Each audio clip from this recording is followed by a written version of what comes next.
Hey folks, Professor Finn here, and we are going to continue our study of restorative art by talking about facial markings today. Like, share, subscribe, share this video with a friend, post it up on your social media sites, let people know the study tool is available. Can't beat the price is free. But a friendly reminder, these are very old videos that I made more than a decade ago, offer some older textbooks. This may align with some of the newer stuff that's out there. Certainly the bones and muscles aren't going to change. Let's go ahead and get the screen shared and dive into facial markings. So, factors responsible for facial markings. Muscles of facial expressions cause our markings. The markings appear due to use and reuse of the muscles. Also, hereditary. Certain features come with the package. Thank your parents for it. So, if your parents are predisposed to certain markings, you're probably going to develop them as well. Age. The older you get, older person will have more markings. So if you are a fan of the movie Goonies, you have the actor that played Sloth, and then you have him and his prosthetics. Sex. Men typically have more facial furrows than women, since women tend to have more adipose than men. So all that is saying is women tend to have, if you remember, slightly rounder faces.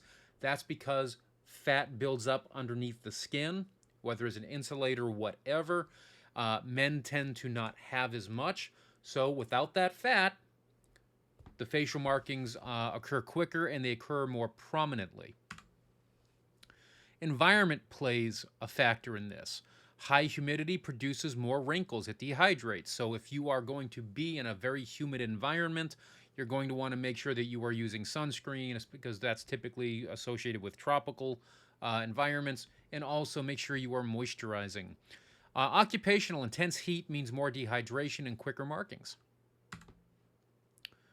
Position of the body, the effect of sagging muscles because of age. Influence of an erect versus a supine position. Gravity is bad. Condition of the body.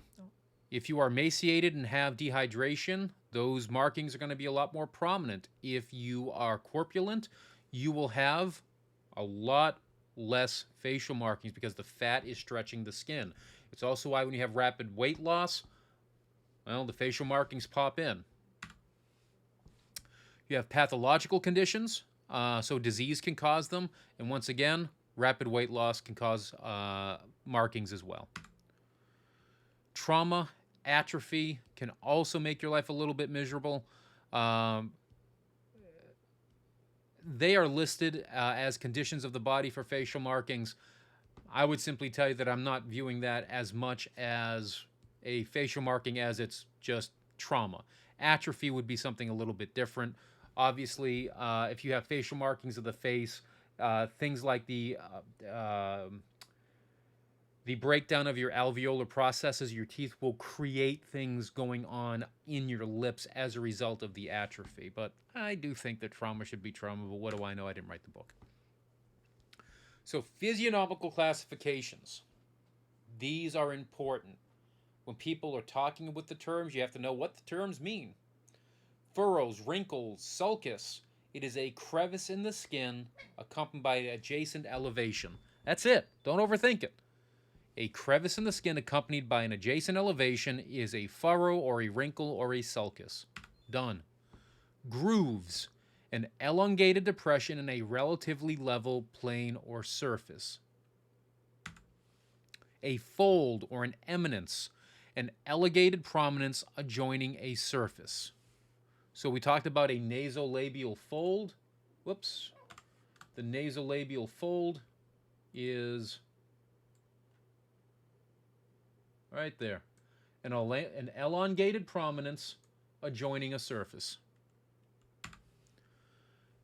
Natural facial markings. These are markings which may be present at birth. If they are not present at birth, you ain't going to get them. End of story. That's that. There are 9 of these natural facial markings. The first is the philtrum, the vertical groove located medially on the superior integumentary lip. It has 4 forms: an irregular parentheses, which is the norm, a triangular version, an inverted triangular version, and parallel. So either it can look like irregular parentheses, it can look triangular, which if we look at the photo here, this looks like a triangular. Kind of looks like the Assassin's Creed logo, doesn't it?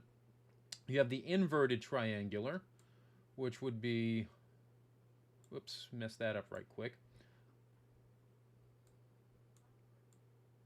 And then you have parallel, which would be straight. You will not be given examples of these on your board exam. You might get pictures, say, hey, describe this one, which one is this, on your mortuary school exams, but you will not get pictures. You'll just be given text descriptions, and you'll have to figure it out. Philtrum, the vertical groove located medially on the superior integumentary lip, may become totally obscured in old age. If dentures are not worn for extended periods of time, the tissues may shrink when reinserted, and dentures will stretch the upper integumentary lip and erase the effect of a philtrum. You have the nasolabial fold, the eminence of the cheek and adjacent to the mouth, extending from the superior part of the posterior margin of the wing of the nose to the side of the mouth. This provides the key to the fullness of the cheeks. This is what you look for in that three-quarter view we talked about. The nasal sulcus, the angular area between the posterior margin of the wing of the nose and the nasolabial fold.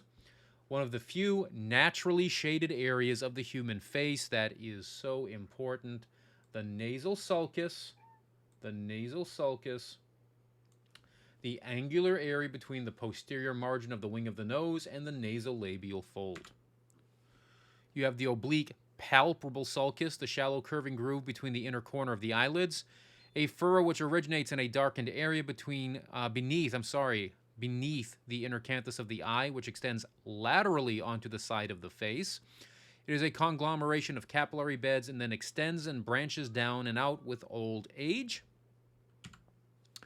You have the angulus oris eminence, the small convex prominence lateral to the end of the line of mouth closure.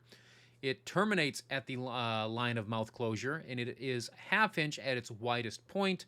It has no definite borders, but it is vital to the natural expression of the mouth. And you can see that the angulus oris eminence is like right there. You have the angulus oris sulcus, which is the groove at the end of the line of mouth closure. In youth, it takes an angular form. In maturity, it becomes a crevice extending inferiorly and obliquely from the end of the line of mouth closure. In old age, it can reverse direction and extend on the upper integumentary lip. So as you age, it starts going down, and then all of a sudden, it can actually start creeping up. You have the labial mental sulcus, the junction of the lower lip and the chin, which may appear as a furrow. The deeper the incisive fossa, the more prominent the labial mental sulcus, and this may extend in length with increased age. You have the submental sulcus, which is the junction of the base of the chin and the submandibular area, which may appear as a furrow.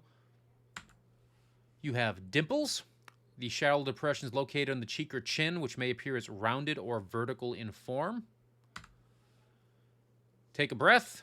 We're now going on to acquired facial markings. These are the facial markings which appear after birth. You will develop these. You have the nasolabial sulcus, the furrow originating at the superior border of the nasal wing and extending to the side of the mouth. It lies along the border of the nasolabial fold. Okay, this is where people screw these things up. Pay attention. You have the nasolabial fold, which is the prominence, right? That's what this is right up here.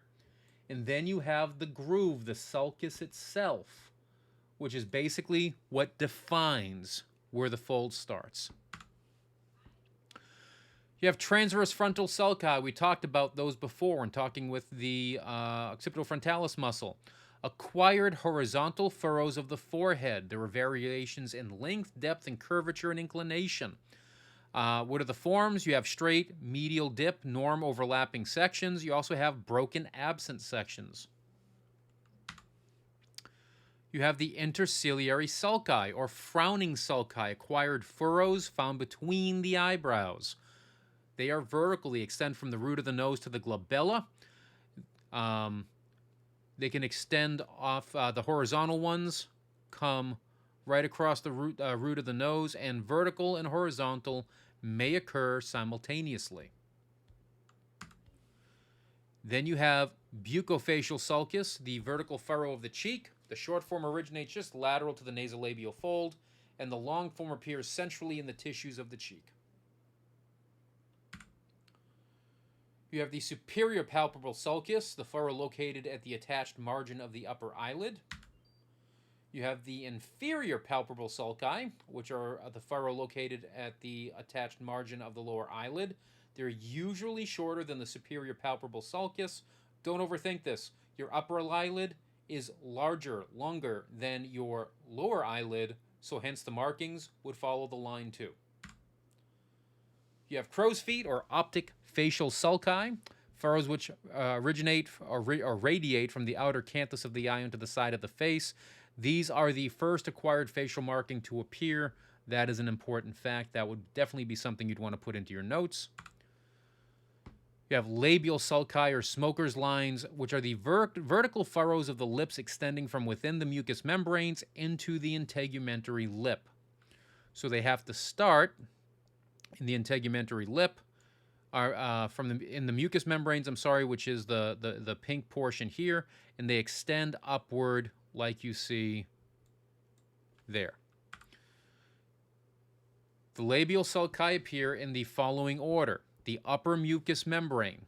Okay, so they start in the mucous membrane, which is the red part of the lip. I don't know why using the mouse is hard with this. They then extend into the upper integumentary lip. Then they form in the lower mucous membranes, and they drift downward.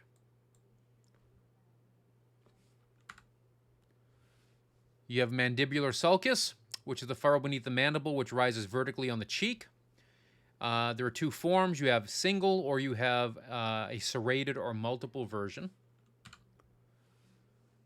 You have platysmal sulci, which are the transverse dipping furrows of the anterior neck, sometimes referred to as a double chin.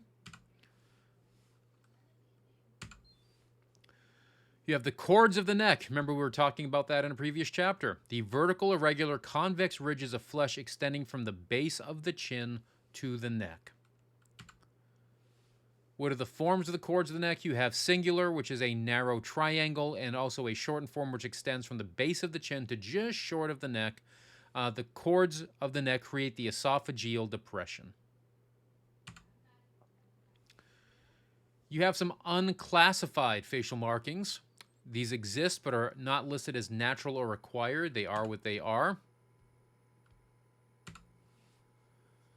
You have the common transverse sulcus, the furrow of the upper eyelid, found approximately 1/8 to 1/4 of an inch from the line of eye closure. This marking is not seen on an open eye. You have linear sulci, fine linear traces which extend transversely across both upper and lower eyelids. Depending on which version of the Klicker text you have, this could be inappropriately identified on page 30. What is identified there is actually labial sulci. You have vertical lines, fine linear tracings extending vertically on both upper and lower mucous membranes. So we talked about things that develop on the mucous membranes, right? They start here and then they drift in the upper. Well, there are also just lines on your lips, and those would be the vertical lines. All right, folks. Congratulations, you survived basically everything leading into the talk of restorative art. So this is all the prerequisite stuff to understand everything going forward. From here on in, we're going to start talking about face types and actually how to do restorations. Hope it gets much better, because this is probably some of the driest stuff that's in there until we get the color theory. Color theory gets like really rough for most people, but we will overcome. Take a moment to, once again, like, share, subscribe, click the notification button so when I post new videos, they're there. Share this with a friend, post it on your social media so other people can find it, and we will see you next video.